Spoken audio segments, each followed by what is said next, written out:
தனம் சௌந்தர்யா 2 பேருக்கும் ஜாமீன் கேட்டுதான் நான் வந்திருக்கேன். நாங்க அவங்கள சந்தேகத்தின் பேர்ல ஒன்னும் அரெஸ்ட் பண்ணல. எங்க கிட்ட ஸ்ட்ராங் எவிடன்ஸ் இருக்கு. அதனால எதுவும் செய்ய முடியாது. கோர்ட்ல நாங்க இவங்கள ஆஜர்படுத்துவோம். நீங்க அப்ப வந்து பேசிக்கோங்க. அவங்களுக்கு எதிரான எவிடன்ஸ் எதுங்கிறத நான் பாக்கலாமா? இந்தாங்க இந்த வீடியோ பாருங்க. ஏற்காடுல அந்த பையன் கூட இவங்க 2 பேர் தான் இருந்திருக்காங்க. காட்டுக்குள்ள இவங்களுக்கு என்ன வேலை? இவங்க பார்த்ததுக்கு அடுத்த நாள் தான் அந்த திவாகருக்கு அப்படி ஆயிருக்கு. இந்த கம்ப்ளைண்ட் கொடுத்தாங்கல்ல அந்த பையனோட அம்மா அப்பா, அவங்க கிட்ட வேணா நம்ம பேசி இந்த கேஸ வாபஸ் வாங்க வைக்க முடியுமான்னு முயற்சி பண்ணலாம். மேடம், நீங்க கொடுத்த இன்ஃபர்மேஷனாலதான் எங்களால அந்த கிரிமினல்ஸ பிடிக்க முடிஞ்சது. இல்லனா அந்த தப்ப யார் பண்ணாங்கன்னு தெரியாம எந்த விதமான க்ளூவும் இல்லாம நாங்க சுத்திட்டு இருந்திருப்போம். குற்றவாளிய அரெஸ்ட் பண்ணதுக்கு நீங்க ரொம்ப உதவியா இருந்திருக்கீங்க. அதுக்கு நன்றி சொல்றதுக்கு தான் நான் போன் பண்ணேன். போலீஸ்க்கு நீ என்ன இன்ஃபர்மேஷன் கொடுத்த?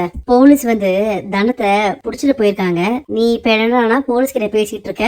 நீதான் ஏதோ சூழ்ச்சி பண்ணி தனத்தை உள்ள தள்ளிட்டேன்னு தோணுது எனக்கு. ஆமா, இது எல்லாமே நான் தான் செஞ்சேன். போலீஸ்க்கு போன் பண்ணி நான் தான் தனமும் சௌந்தர்யாவும் அந்த குற்றத்தை பண்ணாங்கன்னு சொன்னேன். இவனை எங்கேயோ பார்த்த மாதிரி இருக்கே. இவன் திவாகரா? இவன் சௌந்தர்யாவோட ஆளாச்சே. இவனுக்கு எப்படி இப்படி ஆச்சு?